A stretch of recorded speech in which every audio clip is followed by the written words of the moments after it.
We'll put a boot in your ass and say American. This is a story about people who want the world run their way, the American way.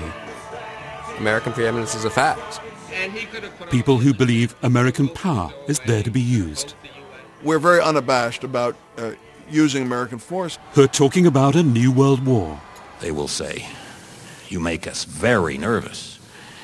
And our response should be, "Good." Not in our name! And who scare the hell out of people. If we do not stop them now, they're going to continue with this war all over the world.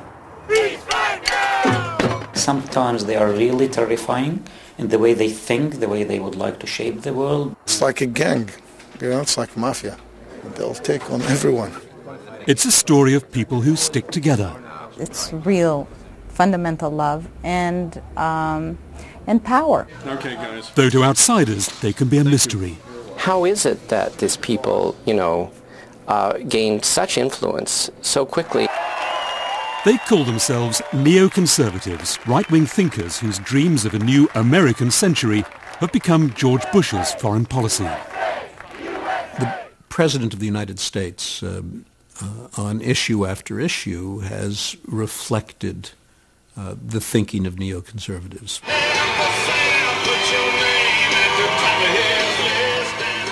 What's new about the neocons' thinking? They believe America's military might should promote America's ideals. American power should be used not just in the defense of American interests, but for the promotion of American principles. Throughout the war, we were with the neocons in Washington, going behind the scenes. I'm going to get a monkey to go with it.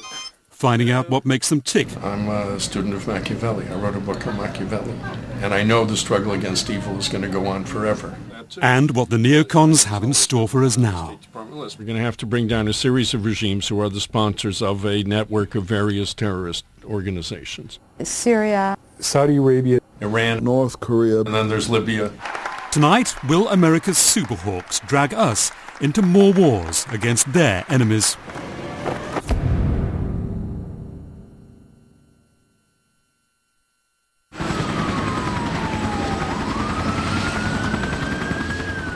Washington, the city where war was planned, awaits the first shots. The deadline to Saddam is about to expire. Outside the White House, a last-minute protest against the war and against the people they claim are pushing it. Richard Pearl, get him out of office. There you go. Richard Pearl, out of office. Inside the White House, the president and his advisors are debating whether to launch what they call a decapitation strike. They've had an intelligence tip-off. Saddam has been seen in a Baghdad suburb. Nowhere in this city of power is war awaited with more anxiety and enthusiasm than here in 17th Street. On the top 3 floors, the American Enterprise Institute, home to some of the top neoconservative thinkers who sold the president a more aggressive view of America's role in the world, one that's about to be tested in Iraq. Now, this place really is the ideas factory, the ideological engine room of the Bush administration. Hello. Meet neoconservative writer and thinker David Frum. Very cautious. He's a former top Bush speechwriter and an AEI scholar, as they're known. He helped coin the phrase axis of evil, which President Bush used to condemn Iraq, North Korea and Iran as sponsors of terrorism.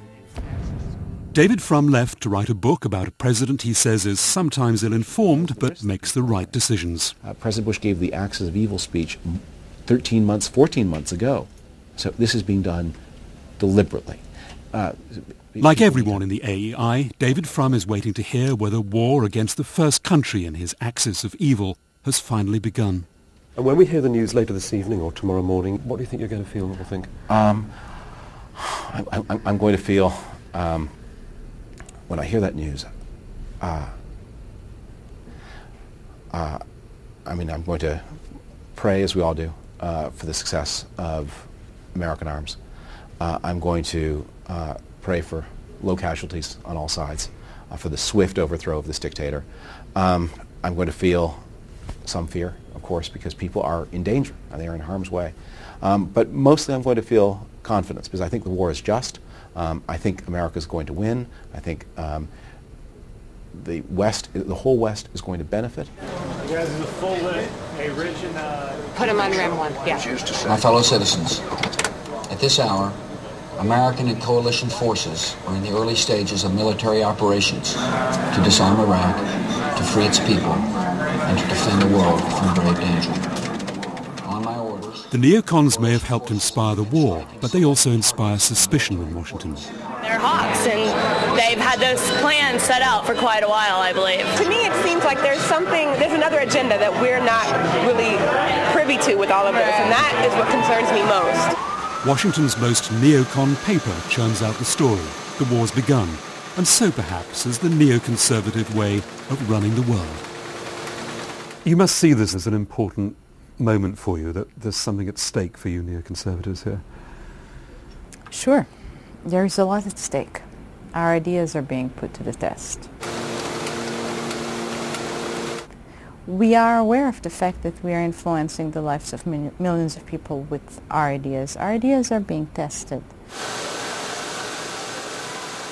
Authorities are bracing for possible flooding problems. Well, if you're wondering how the weather is for U.S. troops in Kuwait and Iraq, we're told that it's hazy. The next morning, Washington at war. TV news sets a confident tone. Time for a walk on the wild side with ultra-neoconservative Michael Ledeen. He's been called a mysterious ideological adventurer. In the 70s, he was involved in the shadowy world of right-wing Italian politics. In the 80s, his secret meetings with the Israeli government led, inadvertently, he says, to the notorious Iran-Contra affair. Do you have a mirror? Can I fix my... Second day of the war, and Michael Ledeen's about to go on TV, talking about more regimes to topple. This is a conflict between freedom and tyranny. We're fighting tyrants.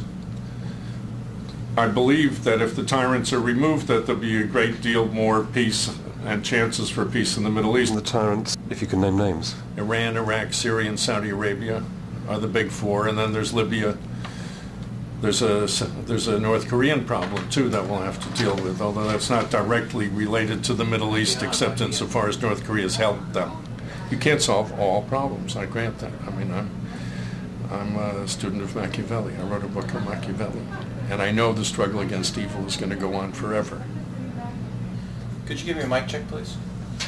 Yes, this is a mic check. Post 9/11, Michael Ledeen's shadowy neocon talents are back in favor. He's listened to in the Pentagon and it seems the White House. The Washington Post recently reported he's an advisor to White House political guru Karl Rove. Okay, guys. Hello, it's Michael. In Washington's National Press Center, journalist Jim Loeb's become a neocon anorak, compiling files on them since the 70s, when he realized how influential they could become. Michael Ledeen, a particular source of fascination. He's supposed to brief the White House as well. Or... Yeah, people were very surprised to see that of all the people who Karl Rove, his closest advisor, talks to very few people who are knowledgeable in foreign affairs.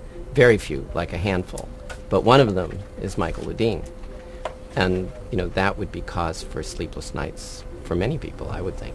He is a provocateur, and he's written more than once that the thing he really dislikes about foreign policy establishment is that they prefer stability as opposed to revolution or radical change.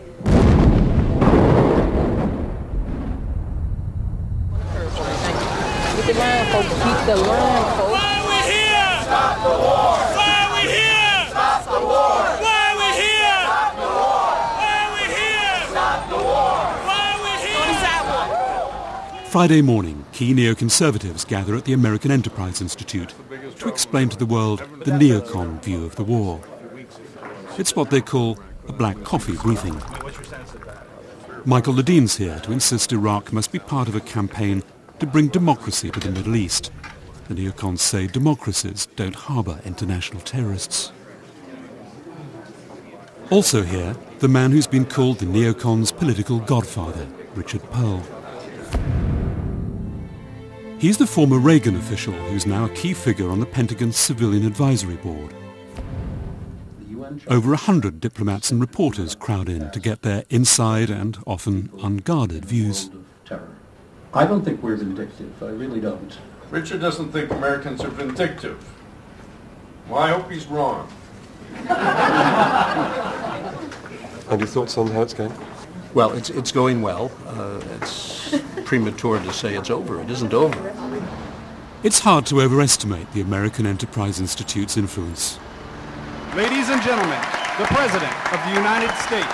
It's helped give George Bush's administration its current ideology. At the American Enterprise Institute, some of the finest minds in our nation are at work in some of the greatest challenges to our nation. You do such good work that my administration has borrowed 20 such minds. The President of the United States, on issue after issue, has reflected